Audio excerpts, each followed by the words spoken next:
So we'll talk about the most important ones a little more in this particular video. So first of all, memory management, right? So memory management refers to the management of the primary memory or the main memory most of the times, right?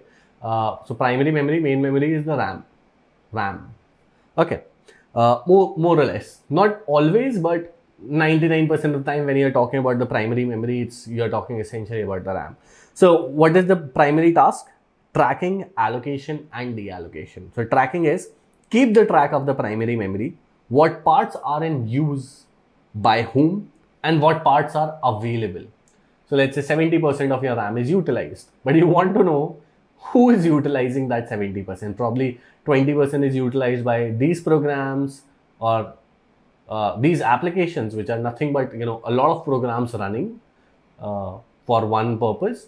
All of these. So basically, who's using that memory, and then the available memory, so that let's say if a new request come, you can utilize that better, or maybe the already in use memory, you can say that okay, use a little lesser because we need to provide some other part, or some other programs a little part of your memory, so we'll deallocate your memory, right? Allocation of memory is basically allocating the memory for the requesting process. Deallocating is basically deallocating the memory for the requesting process. So for example, if your computer is hanging, right? So in that case, why it's hanging is because it's the CPU utilization or the RAM utilization is almost 100%. So in that case, some processes which are running in the background, those would be deallocated, so that probably the system applications, which is why the operating system is running slowly, they can have a little bit of memory. So deallocation is also important, allocation is also important. Let's have a look on the next one. Processor management. So in multi-programming environments, what do you mean by multi-programming environment is, let's say uh, uh, just like multitasking. So let's say you can do different tasks on the computer at the same time. Multi-programming is at the same time there's a single CPU, but on that CPU, it's not like there's only one single program running. There are simultaneous different programs running, thousands of programs running, lakhs of threads running. What is threads? You'll learn a little later, but threads are basically the smaller versions of what programs are, right? Not correct, but for now you should know this. That's the basic definition that I give for now. We'll cover threads a little later in the course. So multi-programming is important. Environment is basically wherein a lot of different threads, a lot of different programs are running on a single computer's processor. In the such environment, the OS decides which process gets the processor when and for how much time. So these the words are important. When do you get? Let's say you requested it. Are you going to get it immediately, or probably I will make a queue that okay, you enter the queue and then wait because there's some other things that are happening. Probably you entered the queue and then later on it decides that okay, there are some processes that are already waiting, but you are important, so it will be like okay, let me give you priority and move you from here to here, right? So that's also one way. So which processes get the processor, that is one, and for how much time do they get it? So it's like okay, I need let's say 10 milliseconds to get implemented. Maybe the system decides that okay, let me give you the whole time, that okay, come and execute yourself completely. Or it's like okay, no, you need 10 milliseconds, but I'm going to give you 2 milliseconds. Come implement for 2 milliseconds, go back, then again come implement for 2 milliseconds, then go back. So basically 5 times you will get five so basically you will enter the processor 5 times, because I'm not giving you the whole time, I'm giving you the partial time because of some reason, some processor management system that it has, right? So what are the primary tasks? Is tracking again. Keeps the track of the processor and the status of the processes. So let's say what are status? So let's say some processes are waiting for execution, some processes are in the queue, some processes are exited, that they are complete, some processes are terminated, that they were trying to get executed but you terminated them, then that yes, you were trying but come out, start again, okay? Or some processes are running, so we'll look about that a little later. The program for this is known as the traffic controller.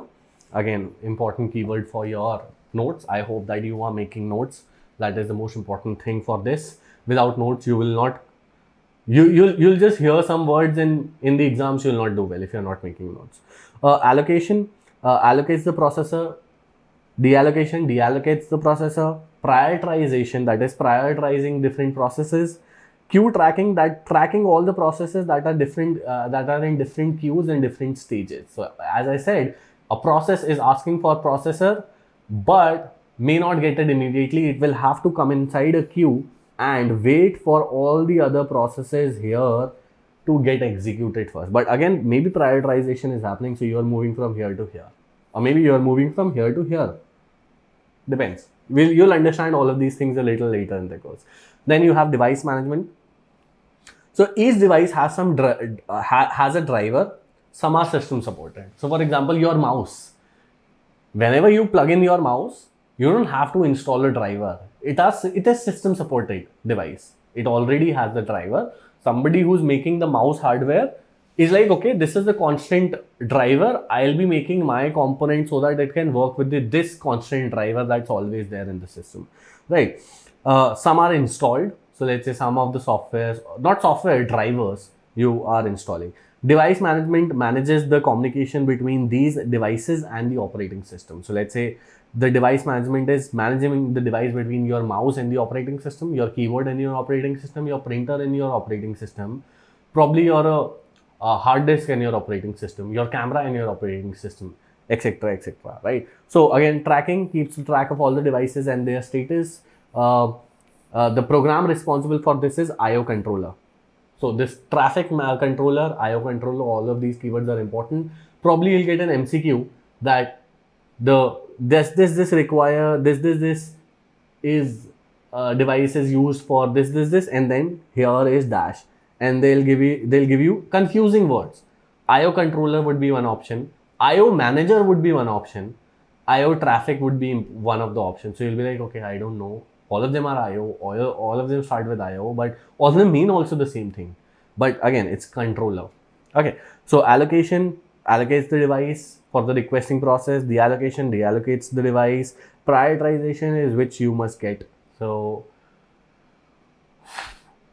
prioritization could be, let's say, there are two devices. One is printer, one is mouse, right? You move your mouse and you also at the very same time request for something to be printed. So obviously your operating system will give the priority to your mouse. Why? Because it's the primary task.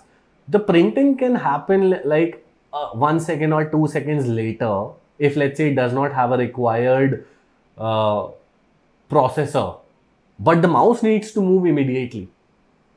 And again, mouse, a little bit of process for the mouse. For printer, there's a large amount of process as well. So small, again, you understood, right? So that's basically the device management. Then you have file management. File management is basically keeping the track of the data in the most optimized format possible. Also to support quick updates, access, modifications. Files are normally organized into directories. That is for easy navigations and usage. Directories are folders, but not necessarily folders. So you create folder, that's a directory, but some of the directories you cannot see that are already there in the system, and you will never feel them that they are there. We'll cover that. There's a fifth part of the course that is called as file management. We'll cover that there. So allocation allocates the file to requesting process. So let's say one process may need some file, some user-based file, let's say a file that, let's say, Google Doc, etc., etc., maybe some driver that you've updated, and some of the files the system itself needs and it already has them. So let's say exe files or cross86 files. There are different files in your cross86 folder. Those are basically for the operating system. If you delete it, your system will crash, right?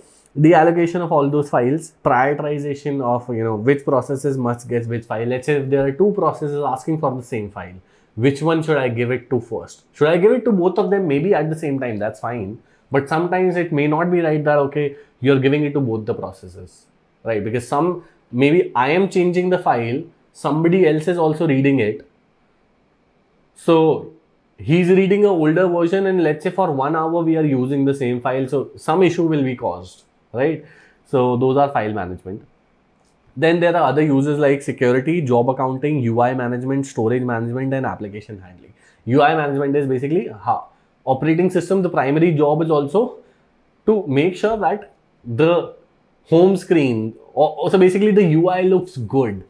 But even to render those UIs, there is a there are different processes. Let's say if there's supposed to be, let's say if you click upon, if I move my mouse, that's done by UI manager. If I, let's say, do this, right, in my Mac, that's a UI management, right? So let's say if in your Windows based system you open start on the bottom left, that's UI management. So UI management needs to be quick as well in some cases, in the case of personal devices, right? So in the next video we'll look at what is application. Thank you so much. I'll see you up ahead in the next video.